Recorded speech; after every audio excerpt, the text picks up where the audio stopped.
جب تاج الاولیاء کی پردہ پوشی کا یہ عالم ہے تو اشرف الاولیاء کی پردہ پوشی کا عالم کیا؟ واہ واہ واہ واہ واہ واہ واہ واہ سبحان اللہ سبحان اللہ. صفت ستاری کا مظہر ہوتا ہے.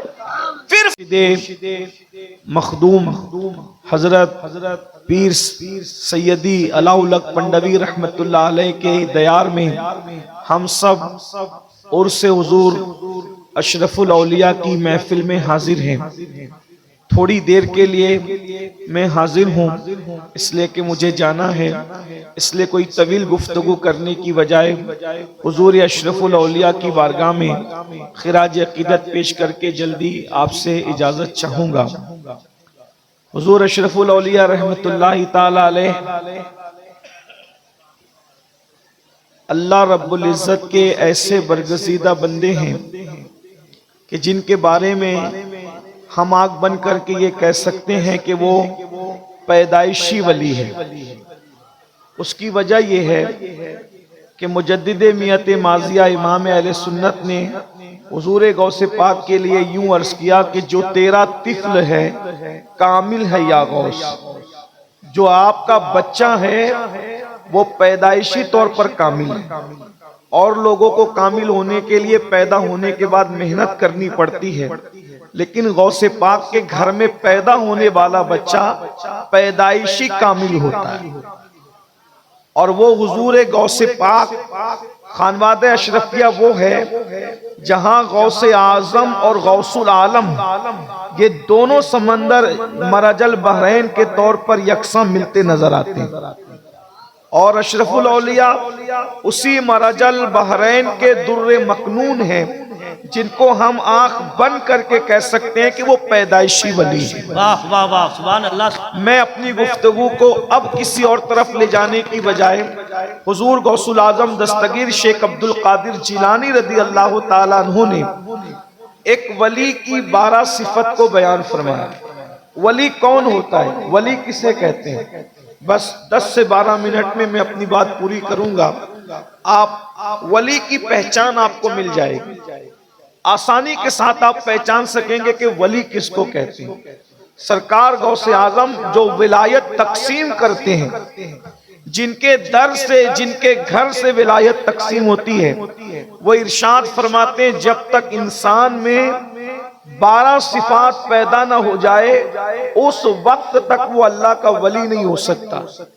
نمازی بن جائے، روزے دار بن جائے، ذاکر بن جائے، پہاڑوں میں مجاہدہ کرے، جب تک 12 صفات کا حامل نہیں ہوگا اس وقت تک وہ ولی نہیں ہوگا. آسان 12 صفات سرکار غوث پاک فرماتے ہیں اللہ اپنی 2 صفات کا اس کو مظہر بناتا ہے. وہ اللہ کی 2 صفات کا مظہر ہوتا ہے، وہ رسول اللہ کی 2 صفات کا مظہر ہوتا ہے، وہ صدیق اکبر کی 2 صفات کا مظہر ہوتا ہے، وہ فاروق اعظم کی 2 صفات کا مظہر ہوتا ہے، وہ عثمان غنی کی 2 صفات کا مظہر ہوتا ہے، وہ مولا علی کی 2 صفات کا مظہر ہوتا ہے. غوث پاک نے رسول اللہ کے بعد اور خدا کے بعد چاروں خلفائے راشدین کی صفات کا مظہر اس کو قرار دیا. اس سے پتہ چلا نہ رافضی ولی ہو سکتا ہے نہ ناسبی ولی ہو سکتا ہے. ولایت اگر کہیں ہوگی تو صرف اور صرف پیور اہل سنت و جماعت کے پاس ہوگی. حق ہے حق ہے. اس لیے کہ ناسبی کے دل میں مولا علی کے لیے محبت نہیں ہے اور رافضی کے دل میں شیخین کے لیے محبت اور الفت نہیں ہے، تو نہ ولایت وہاں نظر آتی ہے نہ ولایت یہاں نظر آتی ہے. اگر ولایت کہیں نظر آتی ہے تو صرف اور صرف اہل سنت و جماعت میں نظر آتی ہے. حضور غوث پاک رضی اللہ تعالیٰ نے ارشاد فرماتے ہیں کہ جو 2 صفات کا مظہر ولی ہوتا ہے وہ اللہ رب العزت کی 2 صفات کا مظہر، ایک تو وہ صفت ستاری کا مظہر ہوتا ہے، وہ صفت غفاری کا مظہر ہوتا ہے. یعنی ولی وہ ہوتا ہے جو لوگوں کے عیب کو بیان نہیں کرتا بلکہ لوگوں کے عیبوں پہ پردے ڈالا کرتا ہے. اللہ رب العزت ستار ہے، جیسے وہ بندوں کے عیبوں پہ پردے ڈالتا ہے، جب وہ کسی کو اپنا دوست بناتا ہے تو صفت ستاری کا اس کو مظہر بنا دیتا ہے. وہ لوگوں کے عیبوں کو بیان نہیں کرتا بلکہ لوگوں کے عیب پہ پردے ڈالا کرتا ہے. اور اس منبر پر ابھی آپ نے اپنی آنکھوں سے دیکھا کہ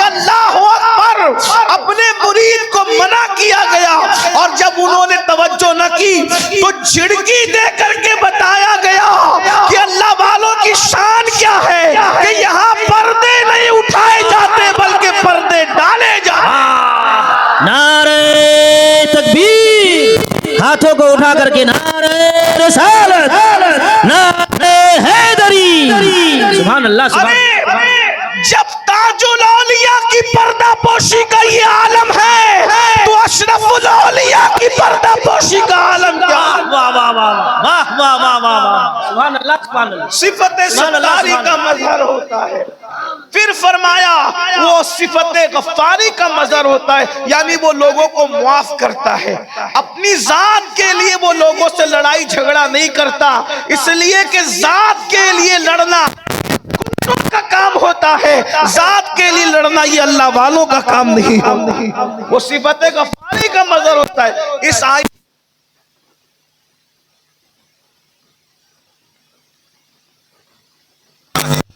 کر میں اس نتیجے پر پہنچا ہوں، جنہوں نے دیکھا ہے وہ گواہی دیں گے، شہادت دیں گے کہ ان لوگوں نے، حضور اشرف الاولیاء نے اپنی ذات کے گستاخوں کو ہمیشہ معاف کیا، اور اس دن کو یاد دلایا جو فتح مکہ کا دن تھا، لا تثریب علیکم اليوم۔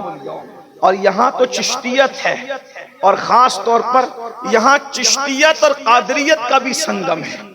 چشتیت اس اعتبار سے ہے کہ مخدوم اشرف جہانگیر سمنانی جیسا سلسلہ چشتیہ کا وہ عظیم نمائندہ جس نے سلسلہ چشتیت کو بام عروج تک پہنچایا، اور اسی لیے تو ان کے مرشد کو ان پہ ناز تھا۔ مرشد اپنے بیٹے کو خدمت سونپتے ہیں کہ تمہیں جنگل سے لکڑیاں لانے جانا ہوگا، اور سارے خلفاء اور مریدین کو ذمہ داریاں سونپتے ہیں، خانقاہ میں جھاڑو لگانا ہوگا، برتنوں کو صاف کرنا ہوگا، لنگر تقسیم کرنا ہوگا، مہمانوں کی خدمت کرنا ہوگا۔ بیٹے کو بھی کام دیا، سارے مرید اور خلفاء کو کام دیا، لیکن جب میرے مخدوم اشرف سمنہ نے عرض کیا حضور سب کو کام سونپتے ہیں، مجھے بھی کوئی کام سونپ دیجئے، فرمایا ارے سب الگ ہے، اشرف تم الگ ہو، اس لیے کہ جب تم آئے تھے تو تمہارے آنے سے پہلے خضر علیہ السلام نے تمہاری اتنی تعریف کی تھی کہ اب مجھے کوئی کام دینے کے لیے تمہیں حیا آتی ہے کہ میں خضر کو کیا منہ دکھاؤں گا۔ اگر میں نے تمہیں کوئی کام سونپ دیا، میں تمہیں کوئی فزیکلی ایکٹیویٹی نہیں سونپنا چاہتا، اگر تم کچھ کرنا ہی چاہتے ہو تو ذکر اذکار کے ذریعے سے منزلوں کو طے کرو۔ نعرہ تکبیر، نعرہ رسالت، فیضان مخدوم اشرف، فیضان مخدوم العالم۔ جس کا مرشد جس کو ذمہ داری اور خدمت دینے اور خدمت لینے کے لیے حیا کرے وہ اشرف سمنہ ہے، وہ ہمارے مخدوم ہے۔ بہرحال تو چشتیت تو اس اعتبار سے کہ مخدوم صاحب چشتی ہیں، اور قادریت اس اعتبار سے کہ سیدنا عبدالرزاق نورالعین کی اولاد ہے، تو یہاں چشتیت اور قادریت ایک ساتھ جمع ہوتی، یہ بھی مراج البحرین ہے الحمدللہ تعالی۔ تو چشتیت اور قادریت جو جمع کرنے کی بات کر رہا ہوں تو یہ کہ یہاں ہائے ہائے ہائے کیا بات، اشرفی صحبہ شراب سنجری، سبحان اللہ، ایک ہی شیشے میں ہے دونوں بھری، قادری صحبہ شراب سنجری، ایک ہی شیشے میں ہے دونوں بھری، قادری صحبہ شراب سنجری، قادری صحبہ شراب سنجری، ایک ہی شیشے میں ہے دونوں بھری۔ کیا خوش نصیبی ہے ہم لوگوں کی۔ تو قادریت اور چشتیت جب ملی ہوئی ہے تو دونوں میں اب بات کیا ہے؟ حضور غوث پاک فرماتے ہیں کہ میرا گھوڑا بے لگام ہے اور میری تلوار بے نیام ہے، اور چشتی لوگ کہتے ہیں خواجہ نصیر الدین چراغ دہلوی رضی اللہ تبارک و تعالیٰ عنہ کہ ہم چشتی لوگ کسی سے الجھتے نہیں، ہم نے اپنی تلوار ننگی کر کے رکھ دی ہے، جو آ کر کے الجھے گا اس کا قصہ خود ہی تمام ہو جائے گا۔ لیکن یہ اللہ والے اپنی ذات کے لیے کسی سے نہیں لڑتے، یہ اپنی ذات کے دشمنوں کو معاف کرتے، صفت غفاری کا مظہر ہوتے ہیں، اپنی ذات کے لیے نہیں لڑتے، بلکہ سرکار بابا فرید الدین گنج شکر رضی اللہ تعالیٰ تو یہاں تک فرماتے ہیں کہ بھائی ہم صوفی لوگ ہیں، اللہ والے لوگ ہیں، ہمارے سامنے کینچی کی بات نہ کیا کرو بلکہ سوئی دھاگے کی بات کیا کرو، کیونکہ کینچی ایک کو دو کر دیا کرتی ہے اور سوئی دھاگا ایک کو دو کو ایک کر دیا کرتا ہے۔ یہ خانقاہ ہے، یہاں پر ایک کو دو نہیں کیا جاتا بلکہ دو کو ایک کیا جاتا ہے۔ یہ سرکار بابا فرید گنج شکر رضی اللہ تعالیٰ کی تعلیم۔ اللہ آئے نوازش کرم فرمائی ہے آپ کی دعائیں سرکار جی نہ محبتیں آپ۔ تو ایک بات مجھے یہاں یاد آئی، ذات کے لیے نہ لڑنا اور اللہ کے لیے دشمنی رکھنا، اس کی ایک مثال پیش کرتا ہوں۔ سرکار خواجہ نصیر ملت والدین خواجہ نصیر الدین چراغ دہلوی کی بات یاد آئی۔ کچھ لوگوں نے بادشاہ کے پاس جا کے چغلی کی کہ یہ لوگ تو سما میں رات دن رہتے ہیں، یہ اللہ والے لوگ نہیں ہیں اور یہ ایسے ہی ہیں ویسے وغیرہ وغیرہ کہا۔ بادشاہ نے کہا ٹھیک ہے، ہم ان کو اپنا نوکر بنائیں گے اور ان سے اپنی خدمت لیں گے۔ سرکار نصیر الدین چراغ دہلوی کے پاس نمائندہ بھیجا اور نمائندہ بھیجنے کے بعد کہا کہ آپ کو بادشاہ کی کوئی نہ کوئی نوکری قبول کرنی پڑے گی۔ سرکار نصیر الدین نے فرمایا میں آپ سے کوئی تعلق نہیں رکھتا، میں آپ کی نوکری کیسے کر سکتا ہوں؟ کہا اگر آپ نوکری نہیں کرو گے تو مشکل اٹھاؤ۔ کہا میں ہر مشکل اٹھاؤں گا۔ سیرت نگار لکھتے ہیں یہ سینے کی جو ہڈی ہوتی ہے، ان دونوں ہڈیوں میں سوراخ کر کے خواجہ نصیر الدین چراغ دہلوی کو لٹکا دیا گیا کہ آپ نوکری کریں۔ سرکار نصیر ملت والدین سے مریدین نے کہا حضور یہ ظلم پر آیا ہے، آپ نوکری کے لیے تیار ہو جائیں، یہ جو کہتا ہے آپ کر لیں، ورنہ یہ آپ ٹھیک ہے میں تیار ہوں۔ تو بادشاہ نے کہا روزانہ آپ مجھے میرے کپڑے پہنائیں گے اور میرے کپڑے اتاریں گے، یہ آپ کی ذمہ داری۔ تو خواجہ نصیر روزانہ کپڑے پہنانے لگے اور کپڑے اتارنے لگے، لیکن بد دعا نہیں کی کیونکہ اب تک ذات تک معاملہ تھا، ذاتی دشمنی تھی۔ یہ بادشاہ کو خواجہ نصیر سے ذاتی دشمنی تھی، چراغ دہلوی سے۔ چراغ دہلوی کون ہے؟ یہ چراغ دہلوی سرکار علاؤ الحق پنڈوی رحمت اللہ تعالی علیہ، یہ ان کے پیر و مرشد کے پیر بھائی ہیں۔ حضرت اخی سراج آئینہ ہند کے پیر بھائی ہیں، ان دونوں کے پیر و مرشد نظام ملت والدین سلطان المشائخ خواجہ نظام الدین اولیاء رضی اللہ تعالیٰ۔ ذاتی دشمنی ہے، ہڈی میں سوراخ کر کے لٹکا دیے گئے، لیکن بد دعا نہیں کی، معاف کر رہے ہیں۔ اس کو کرتا پہناتے ہیں، کرتا اتارتے ہیں۔ حاسدوں نے کہا کہ معاملہ صحیح چل رہا ہے، نصیر کا امتحان لو۔ ایک دن بادشاہ کو تاخیر سے لائے اور اتنے لیٹ لائے کہ خواجہ نصیر الدین چراغ دہلوی کی نماز عصر قضا ہونے کے قریب آ گئی۔ اللہ کے رسول علیہ السلام نے فرمایا مومن کی عصر اس وقت ہوتی ہے جب سورج اپنی حالت پر ہوتا ہے، اور جب سورج میں تغیر آ جائے، وہ ڈوبنے کے قریب ہو جائے، پھر وہ مومن کی نہیں بلکہ منافق کی نماز ہوتی ہے۔ یعنی جب سورج ڈوبنے کے قریب ہو تو اللہ کے رسول علیہ الصلوۃ والتسلیم نے فرمایا اس وقت نماز پڑھنا یہ نفاق کی علامت ہے۔ یہ نفاق اعتقادی ہم نہیں کہتے اس کو، نفاق عملی کہتے ہیں اس کو۔ لیکن بہرحال اللہ والے اس وقت بھی نماز پڑھنے کو پسند نہیں کرتے تھے، بلکہ مسنون وقت میں نماز پڑھنے کو پسند کرتے۔ ابھی حضور مرشد اجازت نے سرکار وارث پاک کا ذکر کیا کہ وارث پاک کسی کے پیچھے نماز نہیں پڑھتے بلکہ وارث پاک الگ نماز پڑھتے۔ تو لوگ یہ مشہور کرتے تھے کہ وارث پاک نماز ہی نہیں پڑھتے، وہ نماز پڑھتے تھے مگر کمرے میں چھپ کے پڑھتے تھے، جیسا کہ حضرت نے اشارہ کیا۔ لوگ کہتے تھے آپ جماعت کے ساتھ نہیں پڑھتے، جماعت کے ساتھ نہیں پڑھتے، تو وارث پاک کہتے تھے ارے جماعت سے پڑھانا ہے تو علی حسین اشرفی جیسا امام لا کر کے دو نا۔ سبحان اللہ سبحان اللہ۔ اگر وارث پاک کو پیچھے کھڑا کرنا ہے تو کوئی علی حسین اشرفی جیسا لا کر کے امام دو، اور کسی ایک کے پیچھے کھڑا کر دیا وارث پاک کو تو نماز کے بعد وارث پاک نے کہا سنا سنا امام صاحب آپ نے ہم کا بہت تھکا دیا۔ سرکار وارث پاک کہتے بہت تھکایا آپ نے ہم کا۔ کہا وہ کیسے؟ کہا ہم تو آپ کے پیچھے نماز کے لیے کھڑے ہو گئے، لیکن کبھی چارے کی دکان پر، کبھی کرانہ دکان پر، کبھی کہیں لے کے بھٹکتے رہے، جہاں جہاں امام گیا پیچھے پیچھے وارث تھے۔ تو کہا ایسی نماز بھی کیا نماز ہے؟ لیکن یہ ہم لوگوں کے لیے، ہم لوگوں کو تو ہر صحیح العقیدہ کی ابتدا کرنی چاہیے کہ وارث پاک کا مرتبہ اور تھا، ہمارا مرتبہ اور ہے۔ تو اندازہ فرمائیں تو بھائیوں ہم لوگ کیا ہیں؟ کسی نے حجاج سے کہا او حجاج تو بھی ہمارا امام، اور ابو بکر بھی قوم کے امام تھے، تو کتنا بدماش ہے، وہ کتنے اچھے تھے۔ حجاج تھا، بدماش تھا، لیکن حاضر جواب تھا۔ اس نے کہا تم ابو ہریرہ بن جاؤ، میں بھی ابو بکر صدیق جیسا بن جاؤں۔ جب تم ابو ہریرہ نہیں بن سکتے تو تمہیں ابو بکر صدیق جیسا امام کیسے مل سکتا ہے؟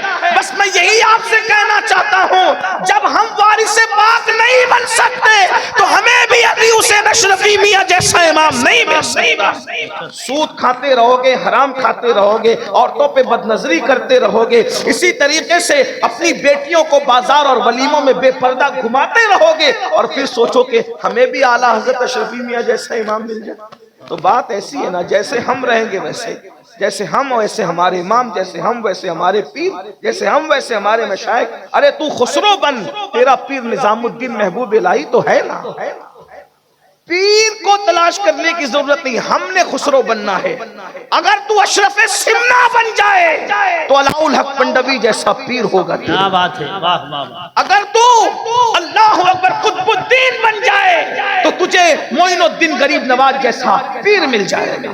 لیکن بات تو اتنی ہے نا، اصل کمی ہمارے اندر ہے اور ہم الزام لوگوں پہ رکھتے ہیں۔ تو میں بات یہ کہہ رہا تھا، کیا بس بات ختم ہی کر دوں، اللہ اکبر، کہ خواجہ نصیر الدین چراغ دہلوی کے ساتھ معاملہ چل رہا تھا، خدمت کر رہے تھے، اتنی دیر سے لائے بادشاہ کو کہ سورج غروب ہونے کے قریب آیا اور نماز، اور آپ کی آنکھوں میں آنسو آ گئے کہ کیا میں مکروہ وقت میں عصر کی نماز پڑھوں گا؟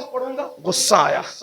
اب تک ذاتی دشمنی تھی، نصیر الدین نے ہر تکلیف جھیلی، تکلیف برداشت کی، لیکن جب دین پر بات آئی، نماز ترک ہونے کی بات آئی، نماز قضا ہونے کی بات آئی، مکروہ وقت میں نماز پڑھنے کی بات آئی، تو اس کے بعد کرتا تو پہنایا، اور پہناتے ہوئے آنکھ میں آنسو لے کر باندھتے ہوئے کہا باندھے نصیر کھولے غسال۔